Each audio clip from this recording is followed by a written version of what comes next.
They say that love conquers all. But what happens when love encounters a formidable foe, such as a mother's vehement disapproval, or a history of deep loss? Here's my story. A story about a single mother who finds love again, only to discover that the path to happiness is fraught with obstacles.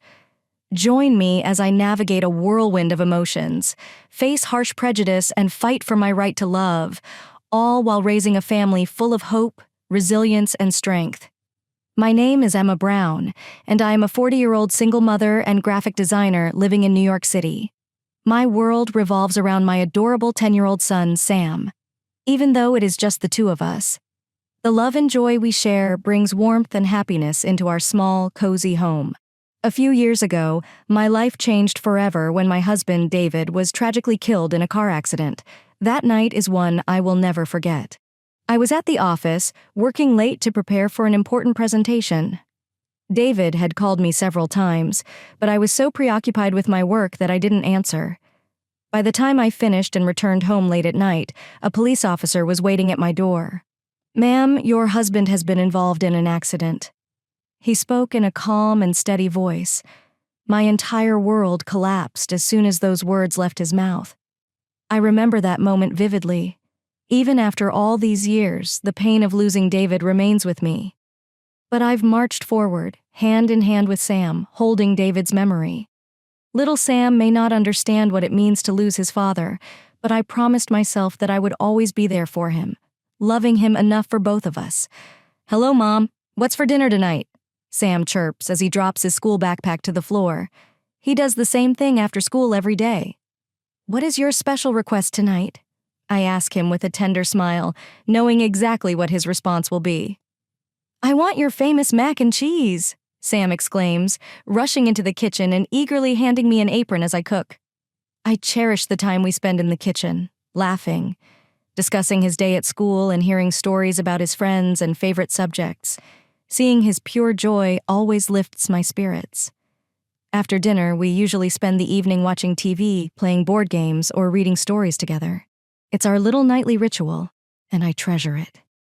As Sam falls asleep, I kiss his forehead and whisper, "Sweet dreams, my little champion." I resume my design work once he's sound asleep. The late-night hours spent immersed in creative projects with a mug of coffee by my side are invaluable to me. Working from home allows me to balance my professional and parental responsibilities. It isn't always easy, but it's worthwhile. Weekends are special occasions. Sam and I go shopping, have picnics in the park, or simply create precious memories together as a single mother. Time and money can be limited, but nothing is more important to me than creating memorable moments with Sam. Life is not easy, but every time I see Sam's radiant smile, I am inspired to keep going. I know David is watching over us, and that faith inspires me to face each day with resilience and hope. I first met Jake on one of our regular park outings. Sam was swinging, and I was sitting on a bench, checking my work emails. Suddenly, I looked up and saw Sam about to fall off the swing. "Sam?" I yelled as I rushed towards him, but before I could reach him, a man stepped in and grabbed him. Just on time. "Are you okay, buddy?" the man asked gently as he helped Sam down from the swing. "Thank you very much." I hurried over, relieved. "It's nothing really, no scrapes, right?" the man replied with a warm smile. He was in his early 30s, with a pleasant expression and gentle features. "My name is Jake Miller," he introduced himself. "I was admiring how adorable your son is when I noticed him begin to slip off the swing. I am Emma Brown. I cannot thank you enough," I repeated gratefully. "Thanks," Mr. Sam replied, smiling up at him. Jake said, "Any time, little guy," winking at Sam. We ended up sitting on a park bench together and talking for a while. Jake told me he was a lawyer who worked in a nearby office and had come to the park for a jog after work. I also shared my story as a single mother who works from home as a graphic designer. I also mentioned losing David. Jake listened intently and nodded as I spoke, his eyes filled with empathy. "Emma, you're an incredibly strong woman. It is truly admirable to balance work and motherhood on one's own." When I glanced at my watch, he said something that made me feel warm in ways I hadn't felt in a while. I noticed it was already dusk. "Oh my, it is getting late. We should go home." I said this while standing up. Mia, I would love to see you again. Jake spoke in a kind yet earnest tone. Perhaps the three of us could have dinner together someday. His invitation caught me off guard, however, before I could reply. Sam joined in with excitement. Yes, Mom, let us go eat with him. I smiled and agreed, recognizing Sam's enthusiasm. A few days later, we enjoyed a lovely dinner at a nearby Italian restaurant. Jake gave Sam a small storybook and asked me thoughtful questions about my work in life. It all felt very natural, as if we were a family. These dinner dates became regular, and with each caring gesture, Jake and I grew closer. He healed my heart, and I started to feel happy. I thought I'd lost forever. Then one day, Jake took Sam and me to the zoo. As we watched Sam squeal with delight at the lions, Jake gently took my hand in his and said, Emma, you make my life so happy. I want to be by your and Sam's sides today and always. Tears welled in my eyes. His heartfelt confession. Jake, you make me happier than I ever imagined I could be again. I whispered as I fell into his loving embrace as my relationship with Jake grew. I gradually learned more about his family, particularly his mother Mary, whom he frequently spoke about with admiration and respect. Mary was a retired professor from a prestigious university, a successful and intelligent woman who Jake clearly admired. He paid frequent visits to her home for family meals and always praised her. I'd like you to meet my mother this Sunday, Jake suggested over dinner. I told her everything about you, and she's excited to get to know you. Though I was nervous about meeting his mother, I prioritized my love for Jake and agreed to meet her that weekend. Jake, Sam, and I visited Mary's house. When we rang the doorbell, an elegantly poised woman answered the door. Hello, Mrs. Miller. I am Emma Brown. I greeted her warmly and offered her a gift box of gourmet treats. Mary's expression remained stern. Her response was rather curt. I suppose you're Emma.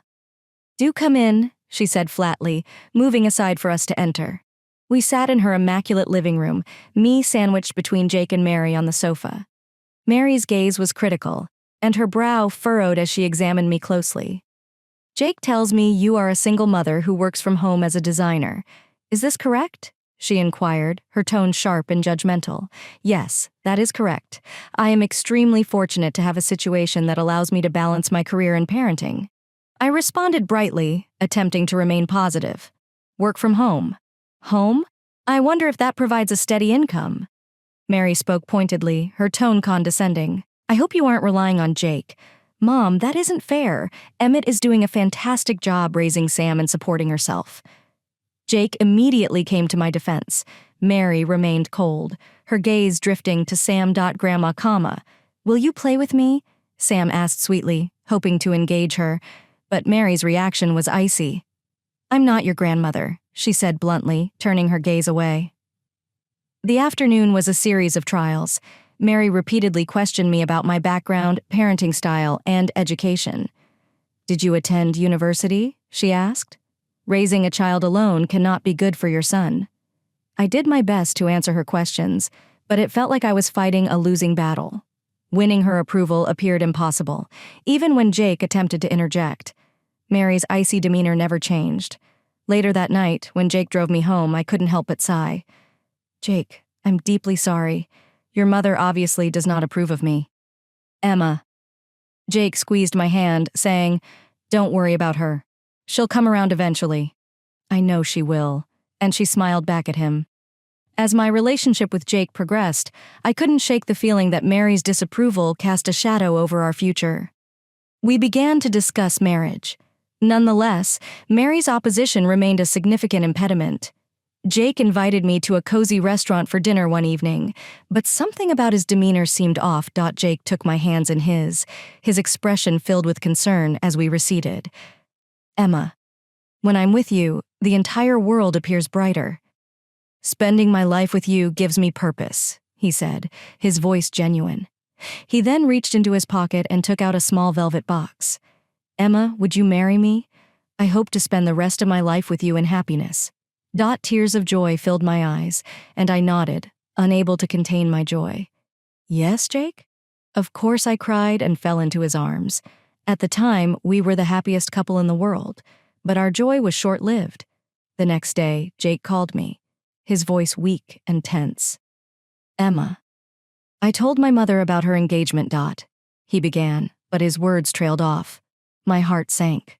"She disapproves." "Doesn't she?" I inquired, already knowing the response. "Yes, she believes you are not right for me. As a single mother with an unstable job, you're only after my money." Mary's harsh words left me stunned, hurt, and angry. But more than that, I felt guilty for putting Jake in such a difficult situation. Jake, "I love you so much. But what if your mother is against us? Emma, I chose you." Jake spoke firmly, cutting me off. "My mother will simply have to accept us. I will not let her come between us." Jake's strength gave me the courage to go forward. That weekend, we went to see Mary again, determined to make her understand. We sat in her living room, and Jake addressed his mother with a serious expression. "Mom, Emma is the woman I adore. I am going to marry her, and I need you to accept it." He spoke firmly, but Mary's response was harsh and unforgiving. "Jake, you are making a mistake. Emma isn't good enough for you. Her background and status as a single mother. It is all wrong. You deserve better." Her words sliced through me like a knife. I tried to hold back the tears that threatened to fall, but it was difficult. "Mrs. Miller, I adore Jake with my whole heart. Please give us a chance," I pleaded, but Mary's icy gaze never wavered. "I will never approve of this marriage," she stated firmly. "You'll ruin Jake's life. Mark my words." That night, Jake held me close as I sobbed into his chest. "Emma, I refuse to give up on us," he whispered softly. "I'll convince my mother. I promise." With those words, I realized we had a long road ahead of us. Facing Mary's objections would take all of our strength, but we were prepared to walk that difficult path together. As our wedding date approached, Mary and I became increasingly tense. She interfered at every stage of the process, from selecting my wedding gown to creating the guest list. Mary made it clear that she desired control.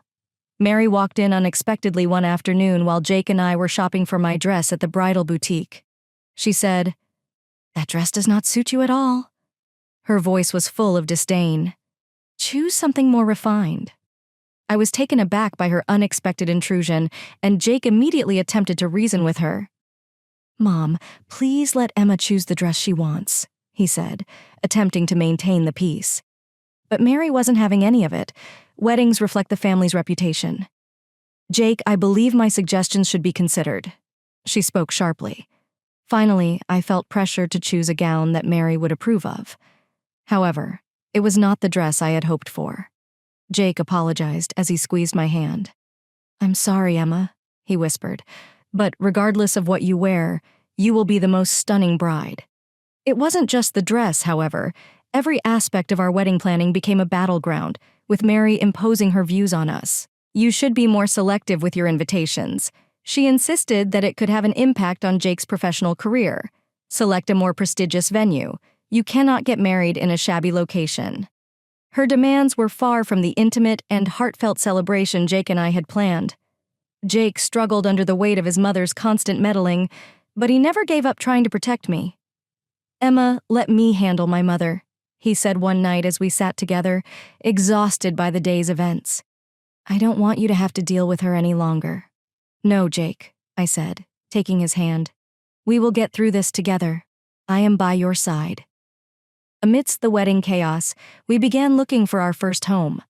Our dream was to create a cozy family life, so we focused on neighborhoods that would be ideal for raising Sam and any future children we may have. After looking through several listings, we finally found the perfect house. A beautiful home with large, bright windows, a spacious living room, and a lovely yard where Sam could play Jake. "This is it!" I exclaimed excitedly, hugging him. "This is the place where we can raise Sam and watch him develop." Jake smiled warmly, joining in my excitement. However, as expected, her reaction when we showed her the house for marriage was less than enthusiastic. "This house is too small," she said with a disapproving frown. "There is no proper room for guests, and there isn't enough room for additional children. But Mary, this house allows us to prioritize our family's comfort," I replied, attempting to explain why it was ideal for us. "A difficult task," she scoffed. Of course you chose a house that is unworthy of Jake. You should look for something that reflects the current status. Her words bruised my spirit once more, making me feel inadequate. Jake attempted to appease his mother, but she would not budge. She said sharply, "You deserve better than this, Jake. Emma is far from the most suitable woman for you. Mrs. Miller, after Mark made my blood boil, I want to make Jake happy," I replied firmly. "Please give us a chance." But Mary glared at me, her eyes hard and unwavering. "You'll never meet my expectations," she said coldly. "Jake will see this sooner or later."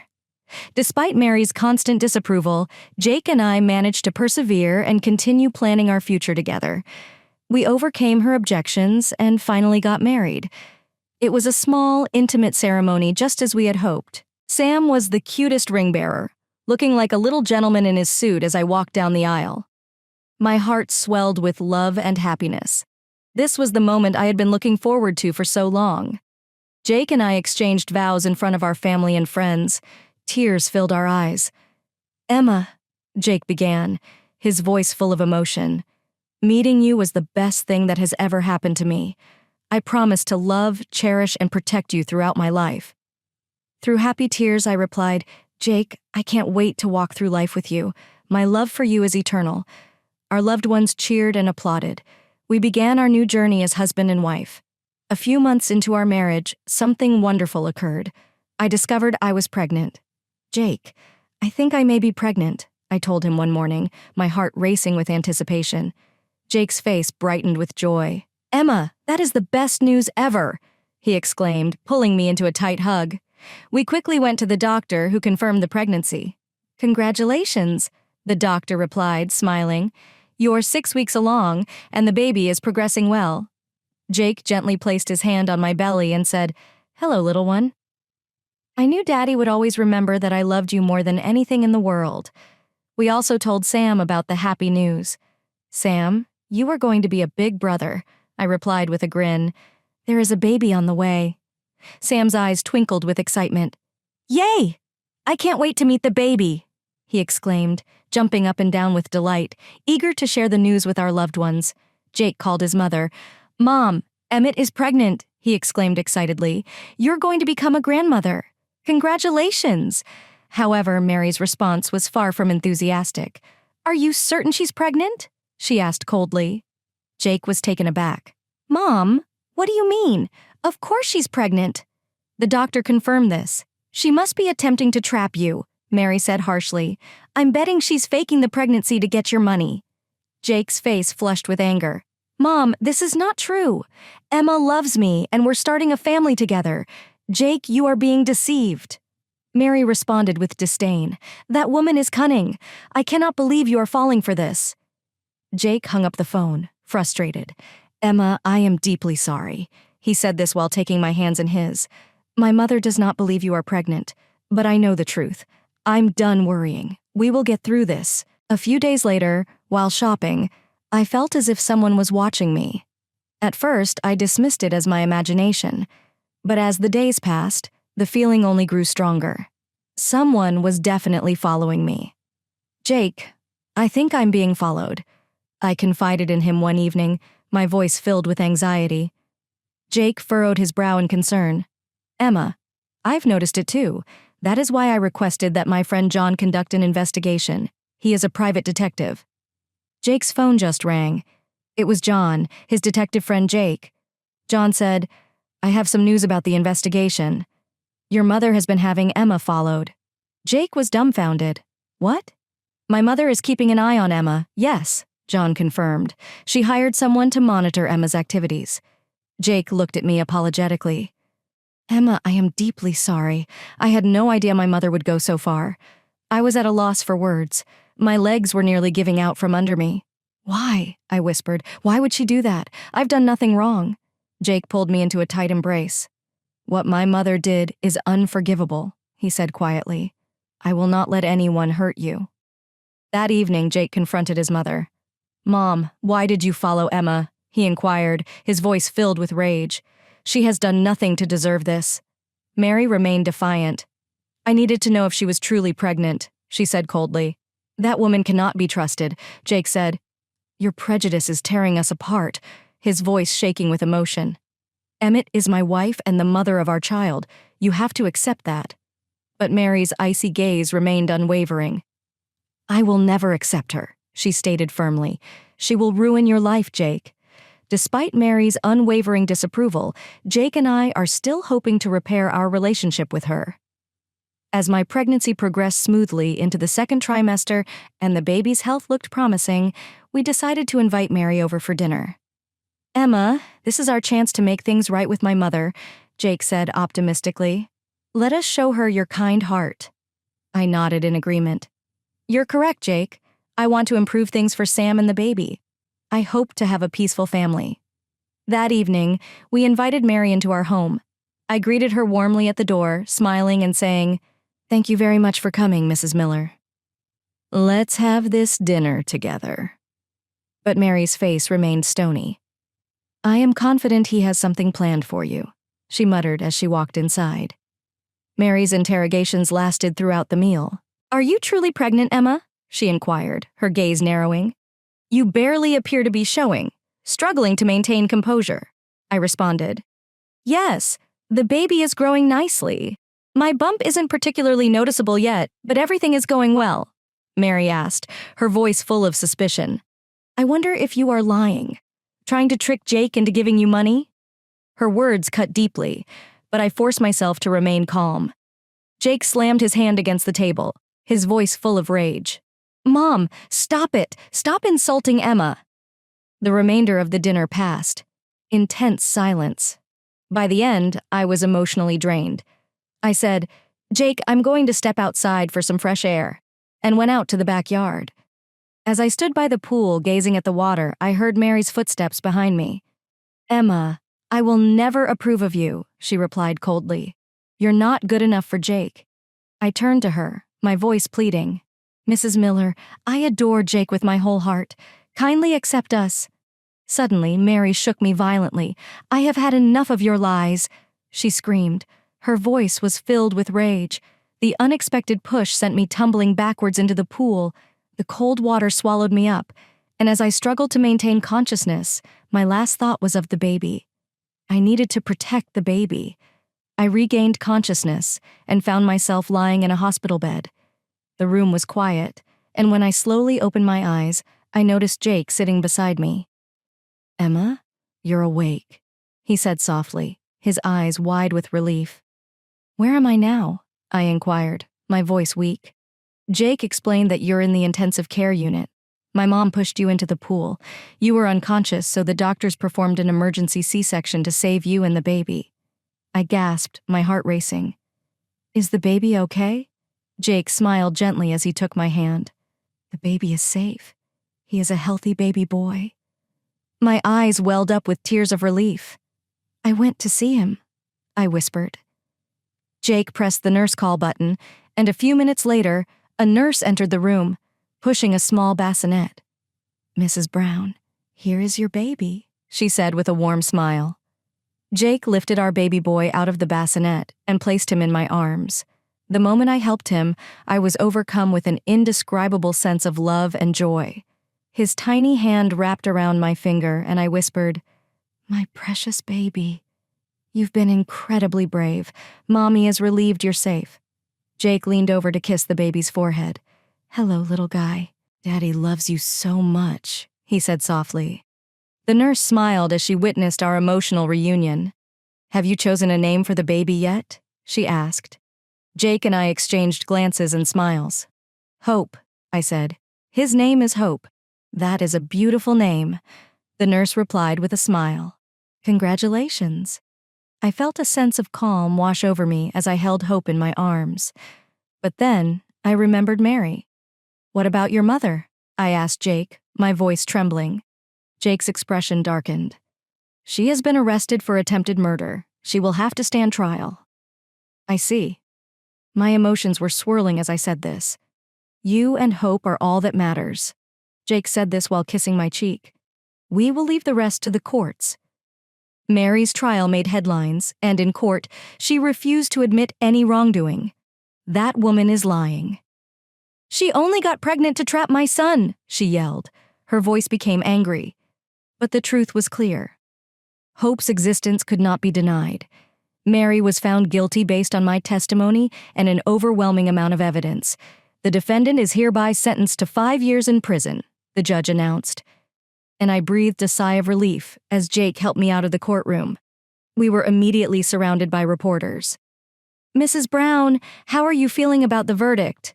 one of them asked, pushing a microphone into my face. I stood tall, with a firm voice. I did exactly what any mother would do. I protected my child. That is a parent's responsibility. Jake, full of hope, added, "We will face the future together, with hope in our hearts."